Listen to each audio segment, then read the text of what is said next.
Good morning guys. Nandito tayo ngayon sa aming farm at ipapakita natin kung ano ba at paano ang proseso ng pagtatanim ng palay dito sa amin sa Lopez, Quezon.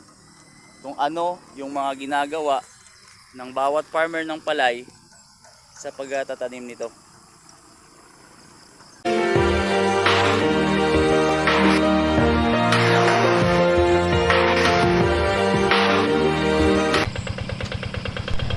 Unang ginagawa namin ay ang pagbubungkal ng lupa gamit ang hand tractor.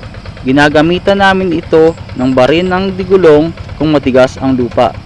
Kasabay nito ay ang pagtatabas ng pilapil.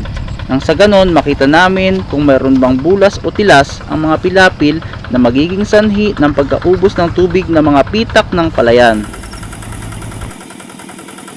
Kasunod nito ay ang pagdurog ng putik at damo na siyang magpapabilis ng pagkabulok ng mga ito na magsisilbing natural na abono sa itatanim nating mga binhing palay. Ganito pala ang hirap at pagod ng mga magsasaka, magkaroon lamang ng pagkain sa hapagkainan ang bawat isa sa atin.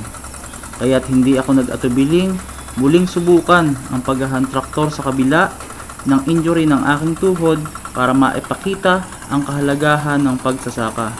Huwag ikahiya ang pagsasaka dahil kung walang magsasaka, walang pagkain, walang kinabukasan. Pagkatapos nating durugin ang putik at damo, hayaan lang natin itong mabulok sa loob ng 10 hanggang 15 araw at pwede na tayo magbabad ng ating mga binhi. Ibabad sa malinis na tubig ang binhi sa loob ng 48 oras. Palitan ang tubig na pinagbabaran sa loob ng 12 oras. Makalipas ang 48 oras na pagkakababad ng binhi, alisin sa tubig at hayaang sumibol ang mga ugat sa mga butil ng binhi. Sunod nito ay kailangan na nating gumawa ng pagpupunlaan. Ngayon ay nagawa sila ngayon dito ng pagpapalano, pagkasabugan ng binhing palay. Ay makikita natin yung proseso kung paano ipunla yung binhi nating palay. Siyempre pinapakatihan ng tubig. Hindi pwede kapag marami siyang tubig. Parang gagawa ng isang pot o parang garden na pagsasabugan ng palay. Pagkatapos lagyan ng kanal ang mga pagitan ng punlaan, ay papantayin ang mga putik sa ibabaw nito.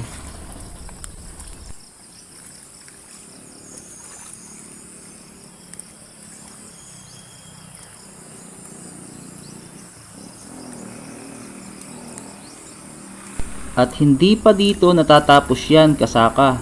Kailangan pang masilyahin o pantaying mabuti ang pagpupunlaan ng ating mga binhi.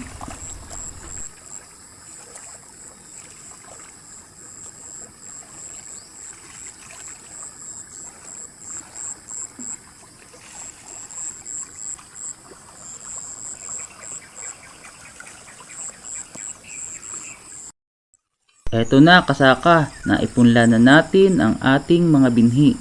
Maghihintay na lamang tayo na lumago ang ating punla para makapaglipat tanim tayo. Sa susunod, kasaka, ipapakita natin kung paano magtalok o magtanim ng palay. Salamat sa panonood!